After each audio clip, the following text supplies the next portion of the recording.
सो आज हम बात करेंगे power and dissipated in LCR circuit, series LCR circuit. हमारे पास क्या था, देखिए हमारे पास एक सीरीज एलसीआर सर्किट था। This was the series LCR circuit. ये हमारे पास जिसमें हमने क्या किया, एक करंट इनपुट सिग्नल लगाया। सो करंट इनपुट सिग्नल क्या था, करंट इनपुट सिग्नल,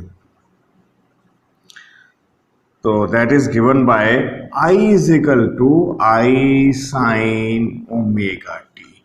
तो ये हमारे पास इंस्टेंटेनियस वैल्यू है, ये हमारे पास पीक वैल्यू है। सो सीरीज एलसीआर सर्किट में हमने क्या पढ़ा था कि करंट जो है वो तो तीनों डिवाइसेस में, तीनों कंपोनेंट्स में से सेम फेज में होगा, लेकिन वोल्टेज जो है इंडक्टर में कितने एंगल से आगे जाती है, कितने फेज डिफरेंस होता है, that leads the current by 90 degree. Capacitor में हमारे पास क्या था, जो VC है that lags behind the current by 90 degree. और इंडक्टर रेजिस्टेंस में हमारे पास क्या था, current and voltage was in same phase, ये हमारे पास था। तो हमने इफेक्टिव जो हम देखा था, जो इफेक्टिव वोल्टेज है in LCR circuit that leads the current by certain angle that is known as the phi, हमने बात की थी। तो हमारे पास क्या था, voltage across the LCR circuit हमारे पास क्या आया था, V is equal to V sine omega t plus phi. That means voltage जो है that leads the current by angle phi, ये हमने देखा था। अब हम बात करते हैं average power dissipated in series LCR circuit. तो हमने पहले बात की थी, अगर हम प्योर इंडक्टर के अक्रॉस कितनी पावर डिसिपेट होती है, दैट इज 0। कैपेसिटर के अक्रॉस हमने क्या देखा था, प्योर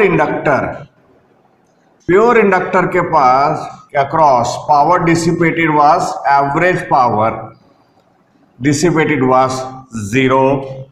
प्योर कैपेसिटर में हमने पढ़ा था, प्योर कैपेसिटर के में हमारे पास था average power dissipated again it was 0। और सिर्फ अगर रेजिस्टेंस की बात करते हैं तो प्योर रेजिस्टेंस के अक्रॉस हमारे पास पावर डिसिपेशन क्या थी, प्योर रेजिस्टेंस के across power dissipation was VRMS IRMS, ये आया था, ठीक है। तो that was V by under root 2 and I बटे under root 2, हमने ये पढ़ा था, ठीक है। अब हमारे पास क्या है, हमारे पास सीरीज एलसीआर सर्किट है और यहां इफेक्टिव वोल्टेज है that leads the current bye 5। तो हम बात करेंगे इंस्टेंटेनियस पावर की। हमारे पास इंस्टेंटेनियस पावर क्या है, instantaneous power across series LCR circuit, है ना। तो हमारे पास instantaneous power is instantaneous voltage and instantaneous current. तो हमारे पास क्या आएगा, V sine omega t plus phi. Current क्या है, I साइन ओमेगा टी। तो हमारे पास क्या आएगा, VI sine omega t plus phi into sine omega t, ये आ गया। तो ये हमारे पास इंस्टेंटेनियस पावर है, ठीक है। तो एवरेज पावर निकालने के लिए हमने क्या किया था, देखिए एवरेज पावर क्या आएगी, एवरेज पावर, तो हमारे पास एवरेज पावर था integral of PDT from 0 to t divided by 0 to t integral of dt। तो ये हमने एवरेज पावर का फॉर्मूला यूज किया था। अब हमने क्या करना है, ये पावर यहां सब्स्टिट्यूट कर देनी है। उसके बाद ये हमारे पास जो ट्रिग्नोमेट्रिक इक्वेशन है इसको आइडेंटिफिकेट करके हमारे पास एवरेज पावर आ जाएगी। राइट, तो एक बार ध्यान से देख लीजिए, फिर आगे करते हैं। हमारे पास क्या आएगा, एवरेज पावर। तो एवरेज पावर क्या है, देखिए ये, तो इसका इंटीग्रल तो हमारे पास क्या आ जाएगा, टी आ जाएगा। तो हमारे पास क्या आएगा, दिस इज 1/t। अच्छा, इंटीग्रल ऑफ 0 से t V I sine omega t plus five cos sine omega t d t. तो ये वी आई बाहर आ जाएगा। तो हमारे पास इक्वेशन क्या बन जाएगी, average power dissipated is 1/t, let's say V I बाहर आ गया, 0 से t sine omega t plus five sine omega t d t. अब हमने क्या करना है, यहां जो एक ये आ गया साइन ओमेगा टी प्लस, यहां हम फॉर्मूला यूज करेंगे साइन ए प्लस बी किसके बराबर होता है, जिसे साइन ए कॉस बी को plus cos A sine B, ये हम फॉर्मूला यूज करेंगे। राइट, तो हमारे पास आ गया average power dissipated is V I by t integral from 0 से t sine omega t cos five plus cos omega t sine five.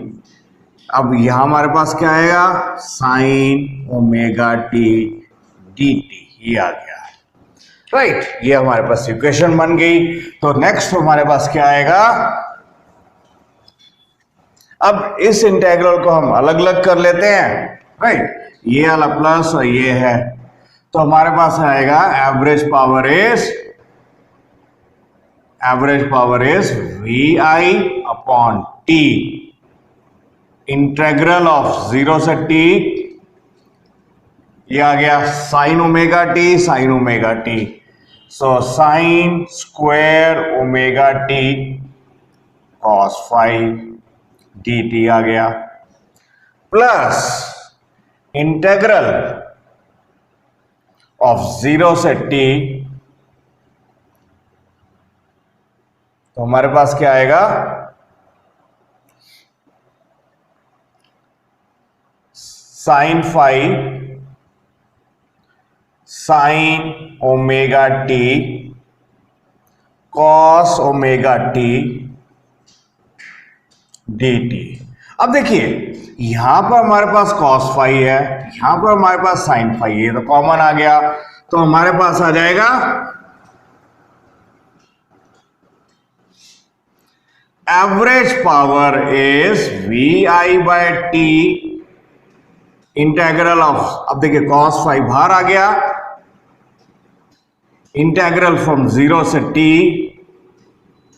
Sign square omega t d t आ गया, plus देखिए यहां पर हमारे पास साइन फाइव 0 से t sine omega T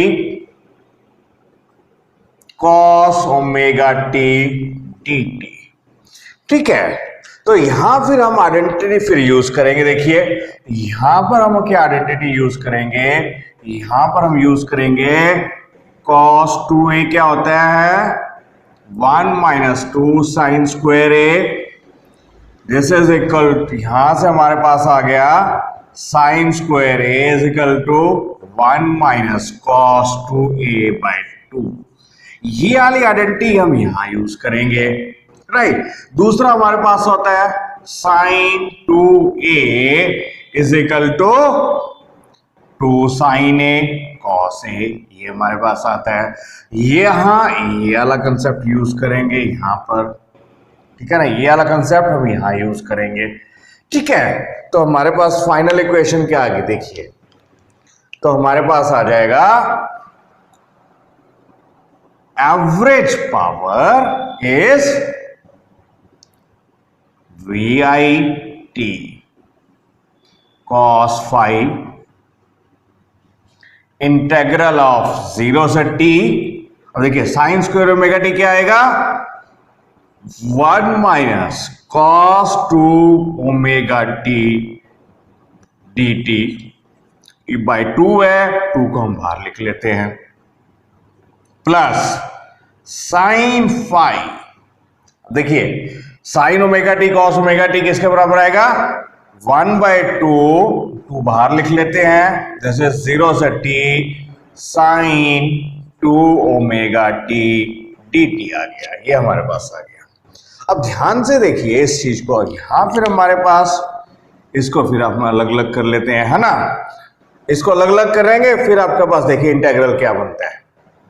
ठीक है, तो हमारे पास क्या आएगा देखिए, ये गया, ये भी गया, ये भी गया,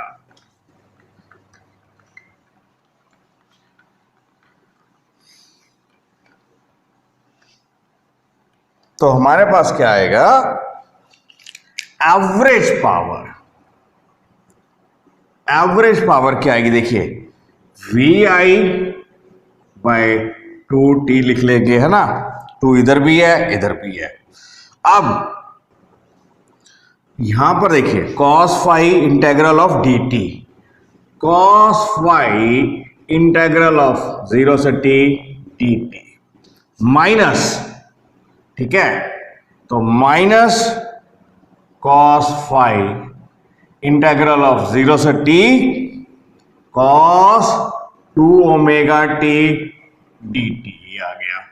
यहां पर हमारे पास क्या है, plus sine phi integral of 0 से t sine 2 omega t dt, ये आ गया। अब ध्यान से देखिए हमारे पास क्या है, अगेन ध्यान से देखने के लिए क्या बात चीज है, ये चीज देखिए, ये हमारे पास चाहे हम कॉस की बात करें, ठीक है, ओवर द होल साइकिल, चाहे हम साइन की बात करें ओवर द होल साइकिल, तो integral of cos phi over the time, total time, and integral of sine phi, तो जितना एरिया ऊपर है उतना एरिया नेगेटिव है, जितना एरिया पॉजिटिव उतना एरिया नेगेटिव है।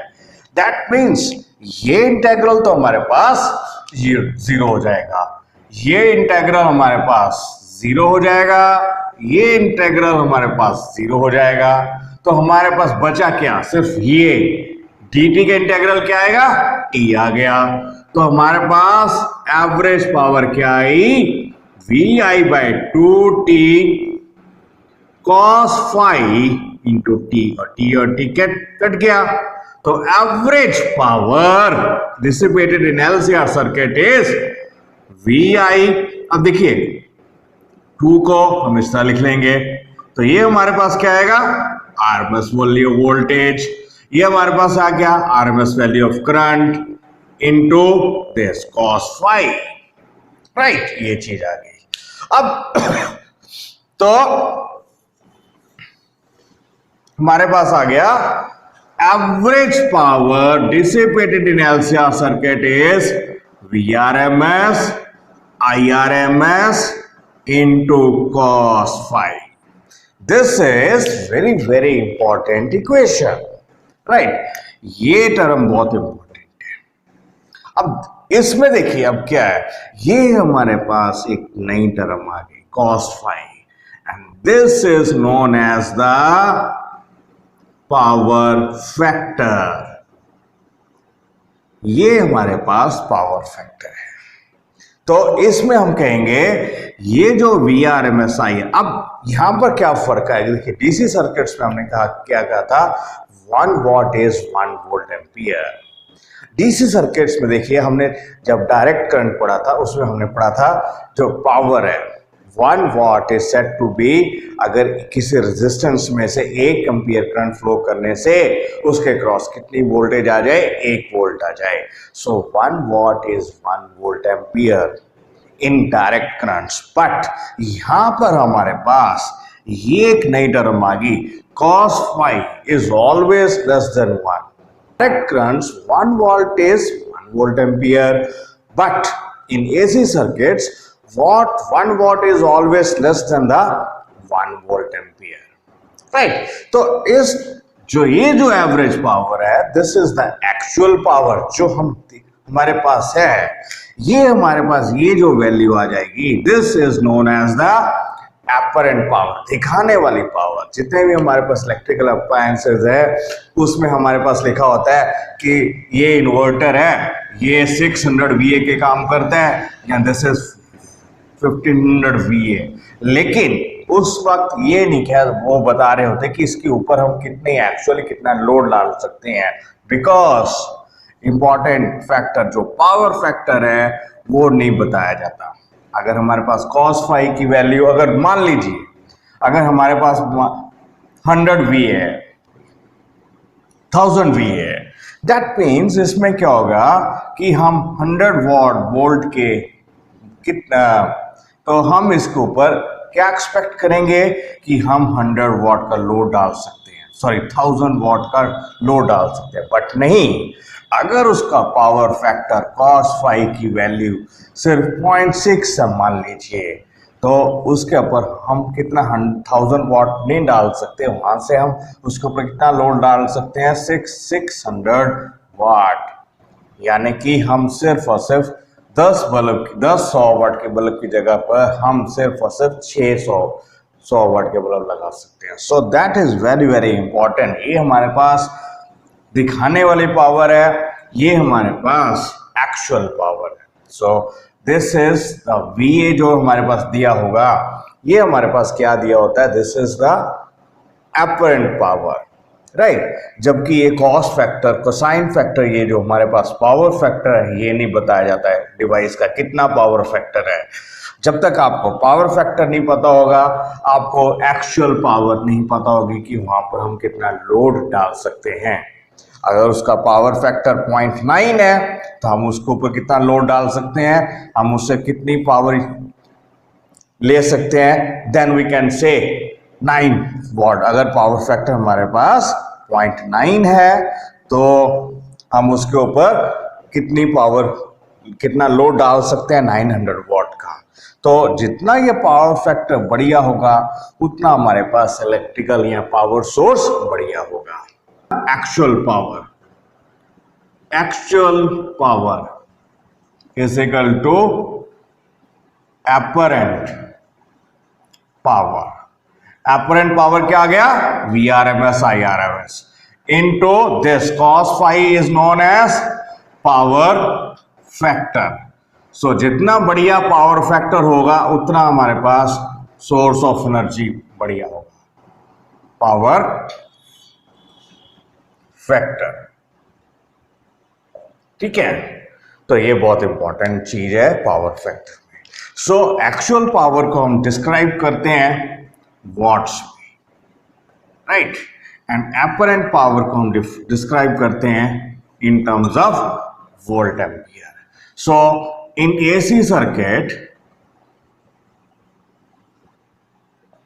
1 watt is always less than a VA. This is 1 VA. This is very very important.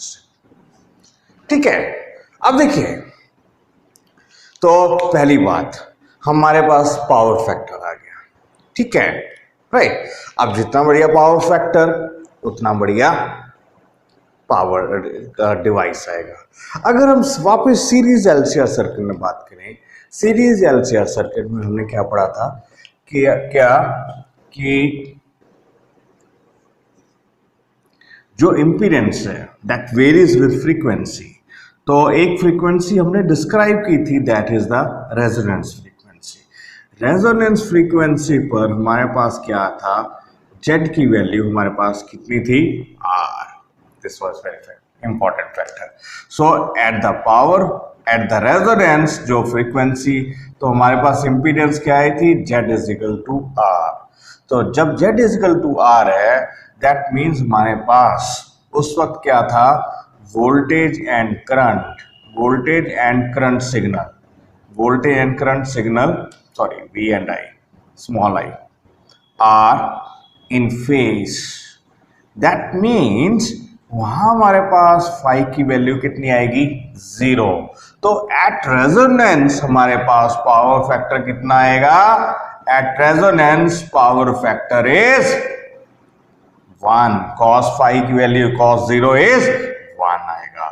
तो below the resonance, below the resonance हमने बात की थी, बिलो द रेजोनेंस हमने बात की थी कि this circuit is capacitive in nature, है ना. Circuit is capacitive in nature. तो हमारे पास क्या थी, वोल्टेज जो है दैट, जो वोल्टेज है वो पीछे जा रहा है करंट से. दैट मीन्स cos फाई की कुछ ना कुछ वैल्यू तो आएगी, ठीक है ना, पॉजिटिव वैल्यू आएगी. That means cos phi is less than 1. Resonance के नीचे जाएंगे तब भी हमारे पास पावर फैक्टर की वैल्यू लेस देन 1 आएगी.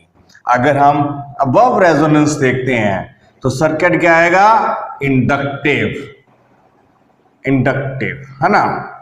अबव रेजोनेंस एफ की value is greater than F not जो होगी, अबव रेजोनेंस सर्किट इंडक्टिव है.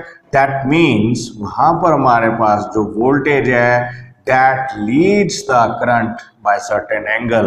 Again हम बात करेंगे कि power factor is less than 1. सो जब भी हम सीरीज एलसीआर सर्किट में एक और चीज बात करेंगे कि eight the resonance power factor is 1, right. ये बड़ी इंपॉर्टेंट चीज है, ठीक है. तो ये हमारे पास आ गया what is the power dissipated in LCR circuit, series LCR circuit. Always remember, जो एपरेंट पावर है उसको हम VA में डिफाइन करते हैं, जो एक्चुअल पावर है उसको हम वॉट में डिफाइन करते हैं. इसके अलावा एक टर्म और आती है that is the wattless current, right. वो क्या है,